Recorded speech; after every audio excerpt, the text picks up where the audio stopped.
Hi, I'm Ken Blasser, and welcome to PSN, Pembroke's new weekly sports show. This week in Coach's Corner, we're talking with Brandon Hall and the newly formed JV golf team. Athletic Director Dana Batista will give us an update on Captain's Council, and we will have our weekly sports update for all of our teams and any school news as well. First, let's go to Shane Gallagher in the Coach's Corner. I'm Shane Gallagher, and we're with the JV golf coach today, Brandon Hall. Nice to meet you. Nice to meet you. This is the first year with the PHS, that PHS has golf. Can you tell us a little bit about it? Sure. The JV golf program kind of started about 7 or 8 years ago. The idea was that we would have a practice squad practicing while the varsity was playing. And it's tough for one person to watch 16 players out on a golf course because of the size of the course. So I had volunteered 7 or 8 years ago with Coach Consolati. I would go out with the practice squad, he would go out with the varsity team, and when the varsity team would travel, I'd stay back so these guys could develop. And we've been pushing for a JV program for quite a few years now, and school committee and Mr. Batista were generous enough to make that dream reality. That's really good. How does this determine who plays on the varsity and the JV? Usually it's based on score and performance in practice. Sometimes it's matchups, for the team that we're facing. Sometimes it's style of game that a player might fit a course really well. If someone's kind of not really that long of a hitter and we're playing on a short course or a tight course, you might go with one guy over another. Stuff like that. A lot of times it's performance based though, and golf's kind of a neat sport in that way where you actually get a score and that's how well you did, and there's not a lot of interpretation that has to be done in another sport like maybe like a hockey or football. What advantages do you see with having the JV golf? It's definitely going to help us develop our program. We have 18 players this year on the whole team between JV and varsity. It's going to give us a good opportunity to give more kids a chance to play golf competitively. It's only going to help us in the long run. Does the team practice every day with the varsity? We do. Whenever the varsity and JV are practicing together, like yesterday on Monday, we practice both teams together. Today we have a JV match, our first one against Duxbury. The varsity team is away, so we usually try and do the matches, one's home and one's away at the same time. But if the varsity team is home and that JV can't get a match, we'll practice at the time of the match. Do a lot of schools have JV squads? I'd say in the Patriot League about half the schools do. Hanover does, Duxbury does. A couple of the other schools, I believe Whitman-Hanson does. So it's going to be pretty competitive golf for us, and we get to play on some great courses too. If you and head coach Paul Consolati would match up together, who do you think would win? Boy, that's a tough one. Coach Consolati's a pretty good golfer. He's been playing a lot longer than I have. If it was a height contest, I'm pretty sure I would win. But he's a longer hitter than I am, and actually he's a much better putter. So I would give it to him. I'd give him a run for his money, I think, if he gave me a couple of strokes, though. All right. Well, that's all we got. I'm Shane Gallagher, and this is Brandon Hall. And to wrap up. I'm here in the AD corner, and I'm Zach Schaefer, and this is Athletic Director Dana Batista. We're speaking in the AD corner this week about today's Captain's Council. Can you tell us a little about the Captain's Council? Sure. Captain's Council developed 2 years ago when I took over. It's something I had seen a lot of schools do and saw that we didn't have it. So I thought and kind of, reached out to a bunch of other different schools what their model was and kind of modeled it after that. But it was something that we felt that was necessary here to develop leaders and leadership within our sports. So here we are now. We're 2 years into it, and it's going pretty well right now. And how important do you think it is for high school to have the Captain's Council? I think it's extremely important. I think it's a necessary part of the athletics, but it's also a necessary part of the school.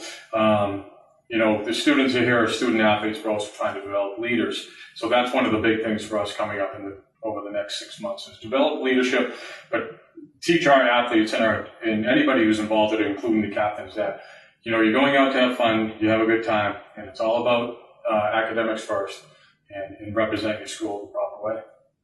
Thanks. And what are some of the things the captains on the Captain Council have done last year? Sure. In the last 2 years, 2 years ago, we had a huge food drive right before Christmas. we went out and the hockey team helped, and we got all the athletes involved. We raised about 2 tons worth of food and gave it to the Pembroke Food Pantry. Last year we worked with the Leukemia Foundation and raised over $8,000 and gave it to them. This year, what's on tap? Don't know yet. We're going to meet with the Captain's Council next week, and we're going to come up with some creative ideas, but we'll be reaching out to the community and looking to help there. Is there anything new for the Captain's Council? Right now I would say the biggest thing we're going to try to work on is a leadership summit. So the leadership summit would be all the captains in the school, plus members of the school council, marching band, anybody who's a leader among that. We can reach out and have a kind of like a one-day summit and talk about leadership and bring those ideas back to the school. Sounds good. Thank you. Excellent. This is Zach Schaefer signing off from the AD's Corner. Hi, I'm Zach Schaefer, and I'm here with the weekly sports update, September 16th through the 21st. I'm here with Corey Brandon. How's it going, Zach? I'm good. Corey, how are you? Good. I'm going to start off with the field hockey. The Lady Titans enter the week with a 3-0 record with 2 huge games on deck. Monday, the Lady Titans travel down the road to visit the Lakers from Silver Lake for a 3:30 contest. No matter what the records are between the schools, it's always a great game. Wednesday, the Titans are on the road again in a key battle with Hanover. Both teams are looking to capture the Patriot League title this year, and it'll be the first time they meet. Friday, the game against Hingham was moved to October 10th. I'm going to start with girls soccer. The girls soccer team starts their path for the Patriot League title this week with 2 key division games. Monday, the Lady Titans travel to Plymouth South in a non-league showdown with the Panthers at 3:30. Tuesday, the Sachems from Middleborough visit PHS for a 3:30 game. Thursday, the Titans host North Quincy at 4. Both these games are Fisher Division opponents and will be key for Pembroke victories. In golf news, the golf team hits the links 3 times this week for key league matchups. Monday, the Titans will be looking to avenge an early season loss to Nauset with a 4:30 match on the Cape. The Titans are right back in action on Tuesday with the key contest with North Quincy at 4. The Titans are back on their home course hosting the Presidents for a 4 o'clock contest.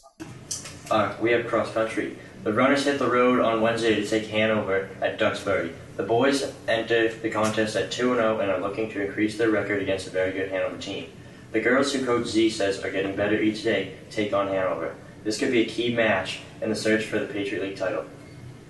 In boys soccer news, boys soccer opens up this week at home on Monday in a non-league battle against Plymouth South at 3:30. The battle for league supremacy starts up Tuesday with the Titans traveling to Middleborough at 3:30. Thursday, the Titans hit the road again, this time at North Quincy to take on the Red Raiders at 4 o'clock. Both these games are Fisher Division contests and could prove big for the Patriots League title. In football news, the football team returns to the Gridiron Friday at 4 for a clash with non-league rival All Rams.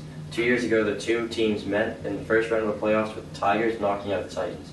Last year, the Titans traveled to All Rams and lost a tough battle. Friday's contest should be key for this year's upcoming playoffs. That's it in football news. I'm Corey Grant. I'm Zach Schaefer. Now we're going to send it over to Abby Burgess for your volleyball and school update. Thanks, Zach. And in volleyball news, the Lady Titans are traveling to North Quincy on Monday to take on the Red Raiders in what should be a key contest for the Patriot League title. Last year, the Titans beat the NQ at PHS to win the Patriot League. The Lady Titans close out the week with 2 home games, Wednesday versus Silver Lake and Friday versus Whitman-Hanson. Just a quick reminder that JV and freshmen both play first, which are followed by the varsity. In other Titan news, do you like what you see? Want to be part of PSN? See Mr. Batista. We are looking for co-hosts and film crew.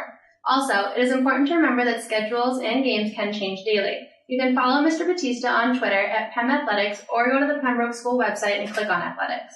Why are some games at 4 and others at 3:30? When Quincy, North Quincy, and Duxbury, and Hingham as well, play at PHS, the games are at 4 o'clock. Both Quincy's are because of the travel, and Duxbury and Hingham get out of school later. When the Titans hit the road, the start times are, except for Duxbury, we start the games at 3:45.